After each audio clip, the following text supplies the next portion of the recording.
Master Meets Precision. It's I'm your host Ed, diving deep into the plays, players, and stories shaping the game. And I am in the airport. A long story. Don't feel like explaining that. But to get to the topic of this video, and there's gonna be a lot of people making a video about this. John Cena's last match. Saturday night's main event, I don't even care about. It's not on NBC, so you have the opportunity to extend matches and make it go longer than it usually does. And they all are short for some reason, except for the last one. Like John Cena versus Gunther. Oh, God. And this wasn't a good match.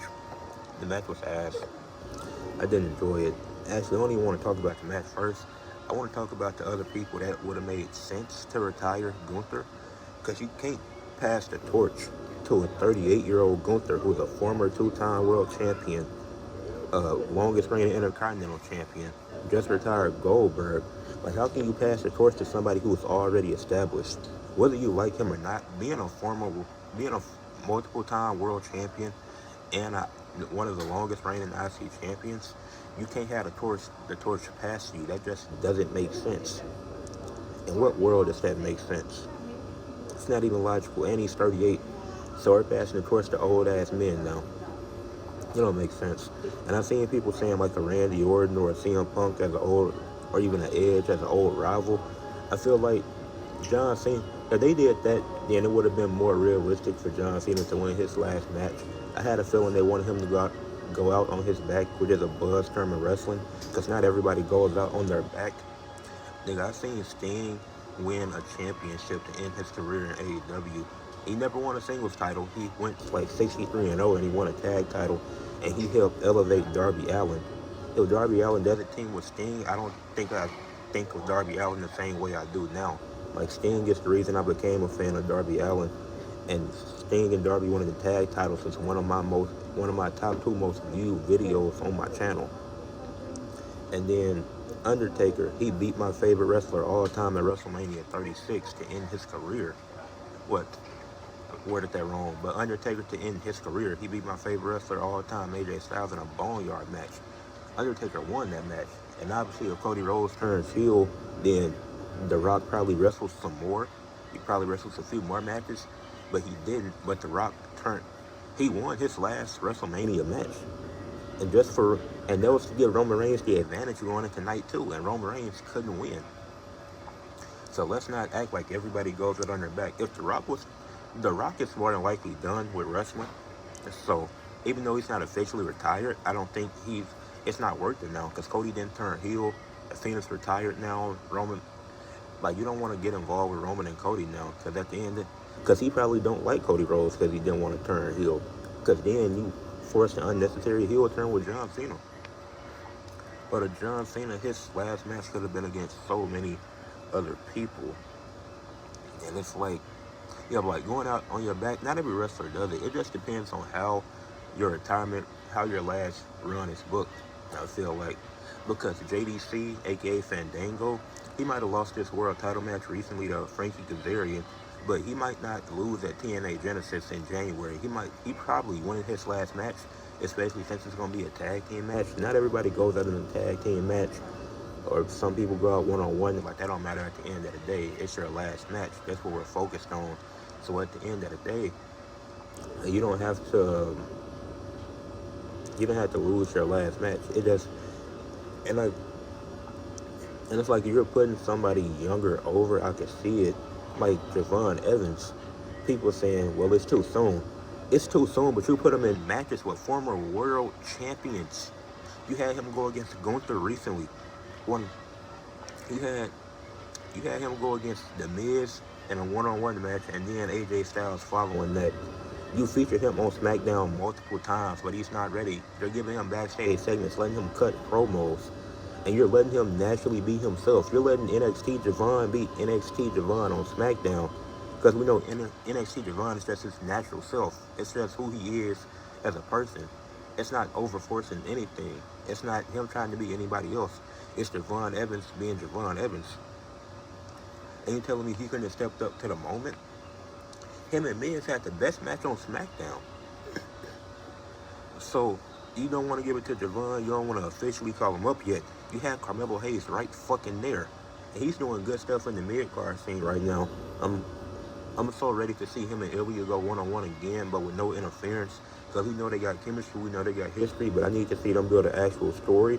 Because obviously that's going to be part of their story, but I need to see an actual main roster story and what new elements they can add to that story. Like, if they had a match at Elimination Chamber and Melo won and he was champion going into Mania, like, I'd be happy as hell. But you could have had Carmelo win. He's putting on banger matches. He's giving you good segments. So I don't see, and then both him and Cena are from Boston. So I don't see, or around that area, because I don't, Cena not directly from Boston, but it's around that same area. So you could have went with that. Like, if you want to, if you're passing the torch to somebody, they have to be much younger with 20 more years left to wrestle. You can't pass the torch to a nigga that's 38 and won multiple world titles. And don't forget, he had one of the longest reigning NXT UK title reigns. You're passing the torch to a guy who's been on the main roster since 2022, if I'm not mistaken. He beat 21 or 22. And he's already been a former two-time world champion in 3 years. And an IC champion. That's who you're passing the torch to? That shit don't sit right with me. Like, I can't get behind that. Like, that shit just, that don't sound right. And you had Carmelo Hayes or Javon Evans right there. If you really wanted Cena to go out on his back, but he really wanted to be logical with it, you would have saved the Randy match. Like, I get St. Louis, it's the last time John Cena can be there, but it's like they have so much history. Why not close it out with them, with Randy Orton and John Cena final match? Because at the end, that's the most unpredictable match you can do. Because either way, whoever won, people would have been satisfied. And after Gunther won, the type of heat that he got, like, okay, he's a heel, but he shouldn't be getting a fuck you heat at the end of the day. Like, I know you want us, Logan Paul was still the top heel in WWE. Now, you can think differently all you want, but he does amazing heel work. They're chanting, and not only is the chant directed towards Gunther, it's also directed towards Triple H. That's the problem.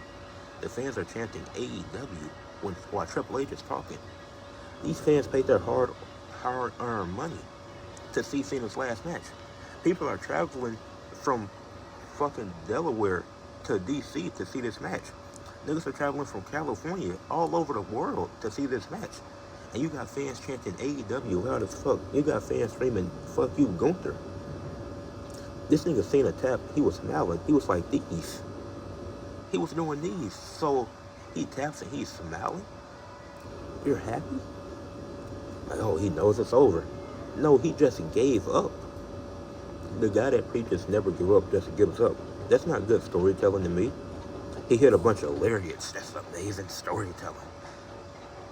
What? John Cena hit 4 finishers and Gunther kicked out of all of them. Oh, but you're going to, oh, Gunther's so powerful. No, it doesn't work like that. They don't have history with each other. There's no story here. There's no chemistry. It was one promo. And then you, oh, this shit is frustrating.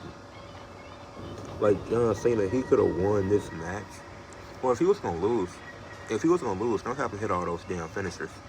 But him hitting all those finishers to lose, now you can't tell me it's good storytelling because he hit a bunch of fucking lariats. What? Oh, he was wearing them down. They don't have history with each other. He wasn't wearing them down because every time Cena was down, he took his foot off the gas pedal and gave him a break.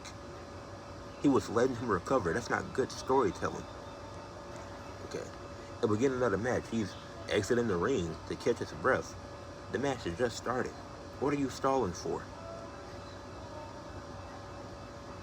But this shit is otherworldly stupid. You can't go out on your back to like that. And that's a buzz from wrestling, because not everybody go out on their back. Nigga, I seen Undertaker and Sting win their last matches. So, but yeah, nigga, Kurt Angle, he might have lost his last match to Baron Corbin under Vince. But also under Vince, Undertaker won his last fucking match. So,